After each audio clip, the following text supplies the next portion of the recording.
Welcome to New Possibilities. I speak truth to power without fear. So this morning I'm going to do a couple of quick hangouts before I go to this meeting. So I just wanted to talk about some things. The first thing I want to talk about is this Jussie Smollett matter. There have been some developments, and I want to share those developments with you all. So if you bear with me 1 second, I'm going to share my screen.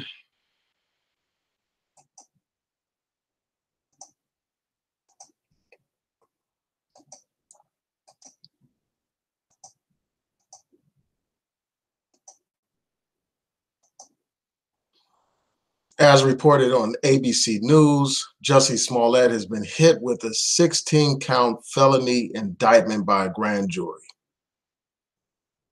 Now, you all remember Jussie Smollett claimed that he was attacked in Chicago. He says that he was going out to get something to eat around 2 in the morning. And he says that these two white guys wearing masks attacked him. They used anti-Black and homophobic slurs toward him. And at some point, he said that they said that this is MAGA country, meaning Make America Great Again country. And you all know that that's a popular saying among these Trump supporters. So he had painted this whole scenario where he was attacked by these people that used racist and homophobic slurs against him. He says that they, punched him and all that kind of stuff and put a noose around his neck. And he claimed that there was a race crime, that there was some kind of hate crime that took place. The police conducted a thorough investigation, and they concluded that this whole thing was a hoax.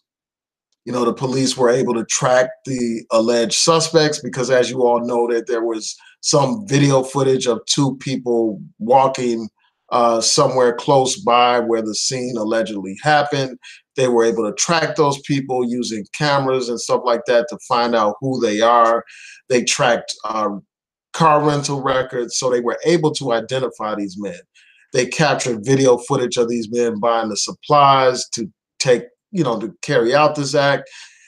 And once they discovered who the suspects were, that shut down the whole case because it turns out that these two suspects were brothers, Nigerian brothers, not white men, as this guy alleged. These two Nigerian guys know Jussie Smollett. They worked with him on Empire and stuff. One of them was an extra. They helped him train to, get in shape and all that kind of stuff. So this whole thing just started to fall apart. As you all know, I've done these videos before on this issue. So, it just started to fall apart. His whole story began to crumble because you had these brothers saying that they were paid by this guy to do this. They were saying that this guy created some fake threatening letter, some fake hate letter. And because that letter didn't receive the type of attention that he wanted, he decided to stage this hate crime. And there were several questions about this, several doubts that I had raised, and I won't go through them again here. I just encourage you all to check out my other videos, especially my first one, the very first video I did about this subject before, people had been questioning, this story. So I encourage you all to check that out. I won't go over that again, but I had several doubts about this case from day one. And it looks like, I was correct. So I'm just going to read a couple of excerpts from this. The police superintendent basically said his actions are shameful if proven. And, of course, his attorneys are defending him, and Jussie Smollett claims that he's innocent. He says that this is his attorney says that this is prosecutorial overkill, a desperate attempt to make headlines to distract from the internal investigation launched against the police department. Now, the reason why they launched this investigation is because there had been a lot of leaks from the police department. So they're investigating, the police department is conducting an investigation to find out who leaked a lot of information to the public. Also, the hospital where Jussie Smollett was staying, several staff members have been fired for accessing his personal information and releasing it. So this attorney is basically saying that this lawsuit is designed to distract away from that investigation, which is ridiculous. You know, I don't think that that's the case. I don't think that that's the reason why this indictment has been brought against this guy. So as you all know, like with a grand jury hears some preliminary evidence, and then based on that evidence, they decide whether to indict. And indict just means that they charge somebody with something, and then later they have a full trial. Now, getting indicted doesn't mean that the case is necessarily strong or weak or anything like that, you know, because you all hear it all the time. It's easy to indict somebody, you know, there's a lower threshold of proof and all that kind of stuff. So it's far easier to indict somebody than it is to actually convict them. Yeah, so as this article points out, it says dozens of employees at the Northwestern Hospital where Jussie Smollett was being treated have been fired for improperly accessing his records. Now, they said that Jussie Smollett had already pleaded not guilty to the first disorderly conduct charge. He was ordered to surrender his passport, and he was taken into custody. And then he was released on a $100,000 bond. Now, there are two sets of charges that need to be pointed out. The first set of charges are related to what he told officers about the alleged incident, including that the attackers called him racial and homophobic slurs, struck him with their hands, and put a noose around him and poured some chemical substance on him. So that's the first set of charges that have been filed against him. The second set of charges deal with a second interview that he had with police later that day. And if I'm not mistaken, it was during that second interview where he brought up this whole thing about MAGA country and all that kind of stuff. So it's not looking good at all in this case. Like, you know, we'll ultimately see what happens. You know, there are a lot of people that still defend this guy on social media, and I'll get into a couple of celebrities in a second. But I notice even on my Facebook page, a lot of people are reluctant to believe that this guy made this stuff up. They just can't get their mind around the idea that this guy will cook up this whole story, make this up. So they continue to hold out hope that he was telling the truth. So they continue to defend him, but this doesn't look good at all. Let's see if there are any other key points that I want to highlight before I go on to the support that he's receiving. Yeah, so again, they said that the brothers claimed that he paid them $3,500 to orchestrate this hoax after he became upset that a threatening letter addressed to him didn't get enough attention. And, you know, according to some of the reports, they were saying that he was upset about not getting paid enough. He wanted more money from Empire and stuff like that. And he saw this as a way to bring more attention to himself and as a way, I guess, to leverage higher pay from Empire. Initially, there were reports that he staged this because he thought his character was going to get cut. But, you know, Fox denied that and all that stuff. So let's go on to the story about Queen Latifah continuing to support him.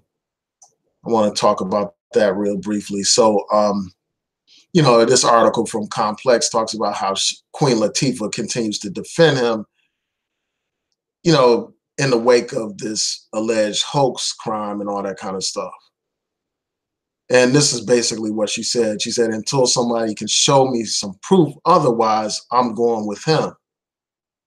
Because that's the guy I've been, you know, there's always been someone who cares about people, who cares about others, who's very kind, and who's always cool and sweet. That's the guy I know. So until I see some definitive proof I haven't seen yet, then, you know, I got to go with him.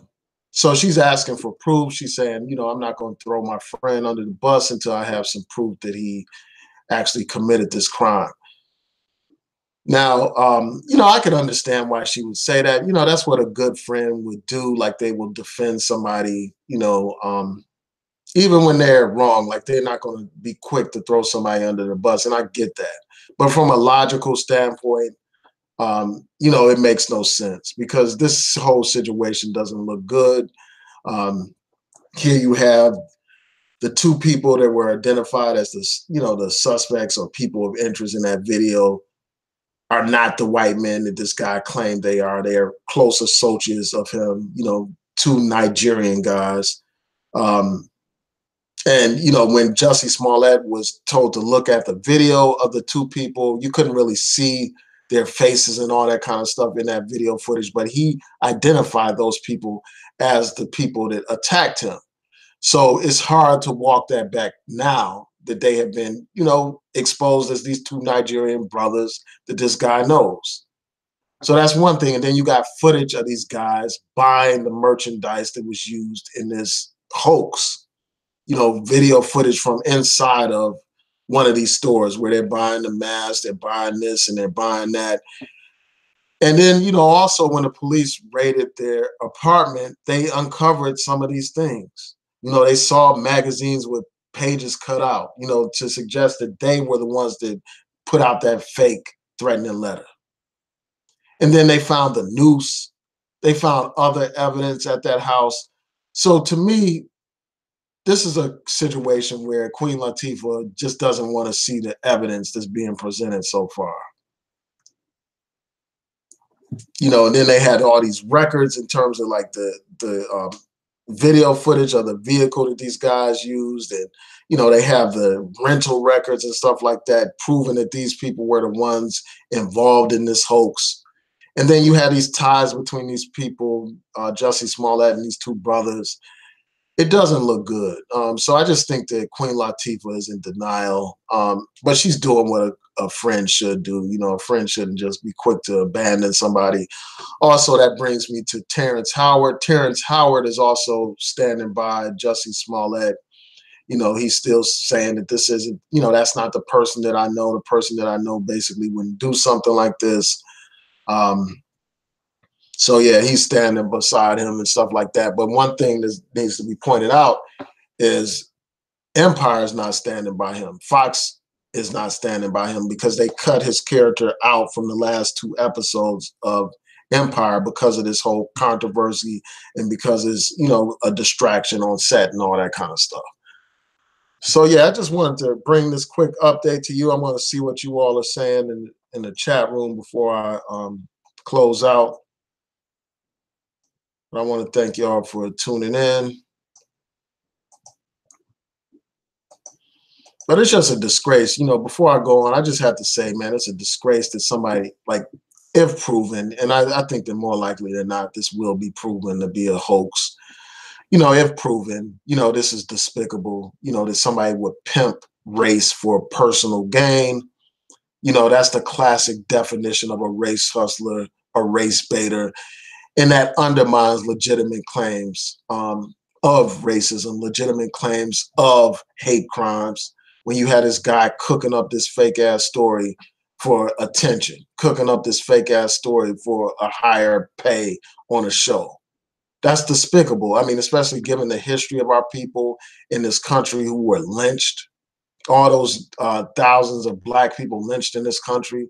And this guy wants to play play with that kind of legacy, play with that horrific legacy, like it's some kind of joke, like it's something to pimp. And that makes me just wonder, like, about his mental state. Like, is this guy mentally stable or what? Does he suffer some kind of mental issues or what? Because no rational black man would pimp that horrific legacy of lynching in this country to profit themselves.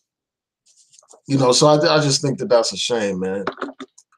It's definitely a shame. And then you got all these people trying to deflect by talking about how horrible the Chicago Police Department is. And no doubt, nobody disputes that. But let's not use that to distract and try to ignore the evidence in this particular situation. So yeah, I want to see what you all are saying before I sign out. I want to thank y'all for tuning in. Peace and blessings to each and every one of you. Also, I want to let you all know that hopefully this weekend I'll be able to do that response to Yvette Carnell's video about Pan-Africanism. I look forward to that.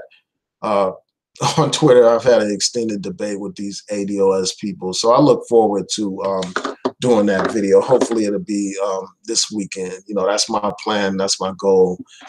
Hopefully I'll get that soon. So let's see what people are saying. Shout out to Afros and Afro Sheen. Shout out to Ill Wills. Shout out to CSG. Shout out to Frankie Robertson. Shout out to Covina, man. Thanks for tuning in. So Frankie Robinson said, I think that Jussie suffers from a mental illness.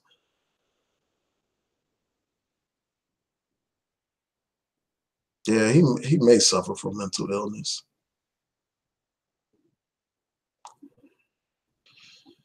Somebody said the charges are overkill. I just want to look, I want to actually look at the indictment, but I did a quick search and I couldn't find it, you know, so I could see specifically what the individual charges are.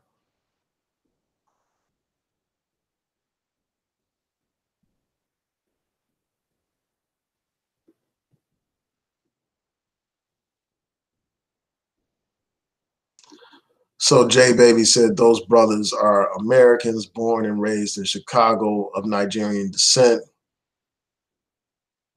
And they said that the hospital employees knew that it wasn't legal to review his medical records.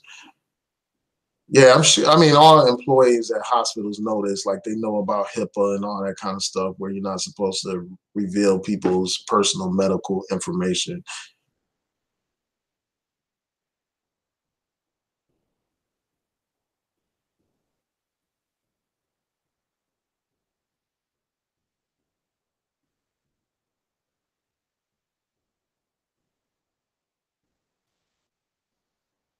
Shout out to David Bowman.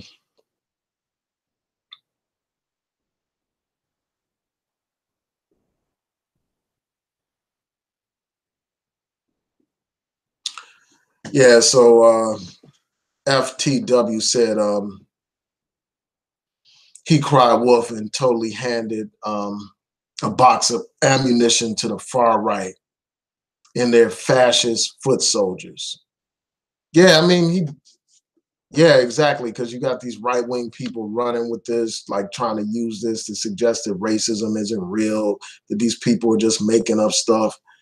It feeds that narrative. It feeds the narrative of idiots like that Candace Owens getting on social media, running with this, exploiting this and all that kind of stuff to make a statement against liberals, to make a statement against people who fight for social justice. So yeah, they are milking this for what it is worth.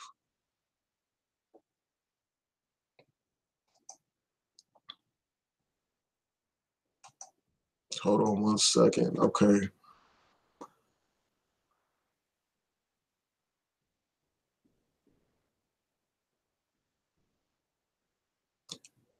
Yeah, I don't think there's anything wrong with defending somebody, you know, and I get that, Frankie, you know, I'm not saying that, I just don't think that it's like logical. Like what she's saying is not logical at this point, but I understand why somebody would defend a friend and stuff like that.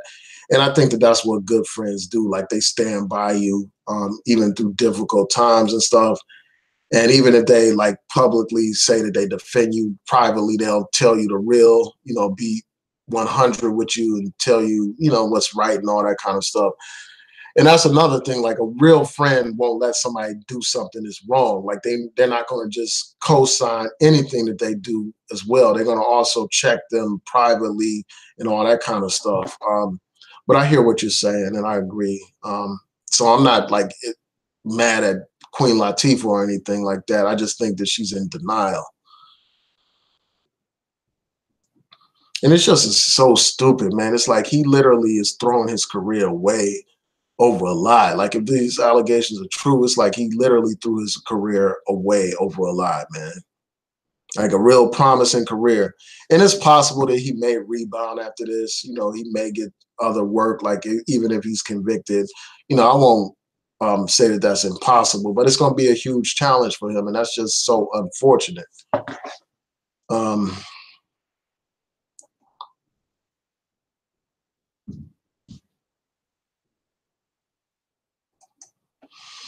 yeah, and I see that somebody made a comment about R. Kelly. I plan to do a follow-up video right after this about R. Kelly. Hopefully I'll have time. I gotta get to this meeting. I had to be there at 10 o'clock and I gotta get ready and stuff. So hopefully I'll be able to knock these out. I have to do another video on my second New Possibilities channel about something Jaden Smith is doing is, commendable. So y'all look out for that. I said that a few days ago, but I just haven't got around to doing it. But hopefully this weekend I'll be able to put that video up as well. So if you're not subscribed to my second New Possibilities channel, make sure that you do so. The difference between this channel and my second New Possibilities channel is my second New Possibilities channel focused solely on positive things that Black people are doing in the community. It's all about Black excellence and about charity that Black celebrities give out to the community and do for the community.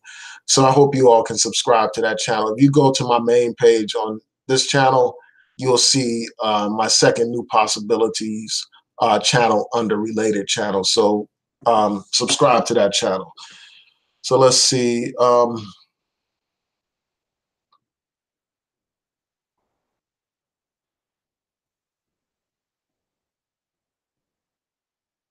Yeah, so with that, I want to say peace and blessings to each and every one of you. I want to thank you all for watching this morning. I truly appreciate your support.